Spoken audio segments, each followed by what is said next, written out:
નમસ્કાર મિત્રો, હું છું હરીશ બ્રહ્મભટ્ટ. નિર્ભય આનંદમાં આપ સૌનું સ્વાગત છે. છેલ્લા ઘણા સમયથી વિશ્વને હચમચાવી દેનાર ગુજરાતીઓનો ગૌરવ સમાન આપણા વડાપ્રધાન શ્રી નરેન્દ્ર મોદીજી, જેઓએ રામને ભારત કા બચ્ચા નહીં પરંતુ વિશ્વ કા બચ્ચા સુધી પહોંચાડી દીધો છે. મોદીજી કોઈ સામાન્ય વ્યક્તિ નથી, ચમત્કારિક શક્તિ છે, અલૌકિક ભક્તિ છે, જેઓનો સ્પર્શ તો બહુ દૂરની વાત છે, પરંતુ નજર માત્રથી કંકણમાંથી હીરો બની જાય છે. એ છે આપણા મોદીજીનું મેજિક.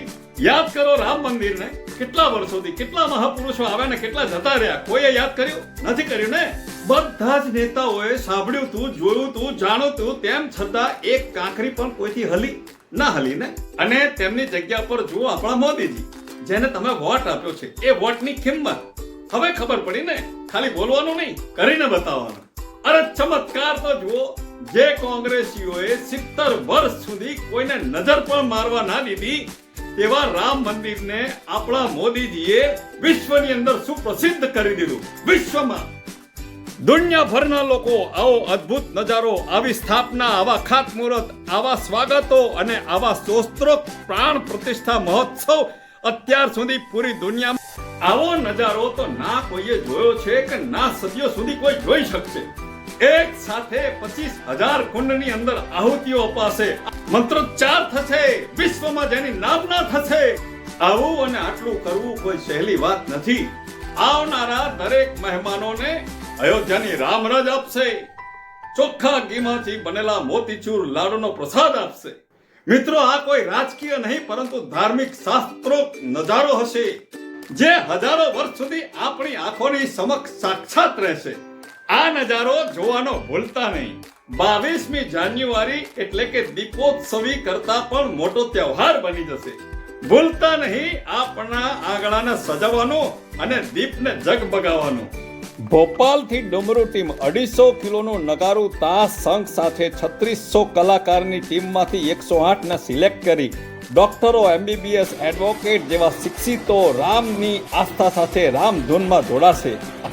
આ રામ મંદિરના શિખર ઉપર 161 ફૂટ ઊંચા અને 5500 કિલો વજન ધરાવતા શિખર દંડને ધજા ફરકાવવા માટે લગાવવામાં આવશે. 600 કિલો વજન ધરાવતો રામ લખેલો ઘંટનો નાદ 10 કિલોમીટર સુધી સંભળાશે, જેમાં ઓમના ઉચ્ચારણ થતા હશે.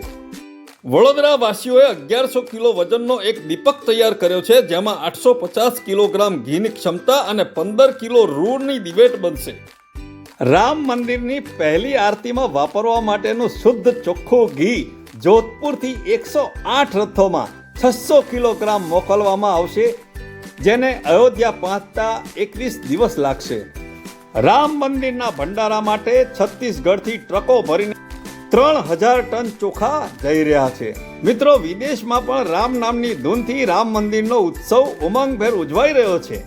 ગુજરાતના અમદાવાદ ડબગરવાડથી અખિલ ભારતીય ડબગર સમાજ તરફથી 8 લાખ રૂપિયાના ખર્ચે બનાવાયેલ 450 કિલોગ્રામનું નગારું, જેની ઉપર સોના ચાંદીના વરખની નકશી કરેલી છે. 1000 વર્ષ સુધી તેનું આયુષ્ય જળવાય તેવું અદ્ભુત નગારું પણ અયોધ્યા પહોંચી રહ્યું છે.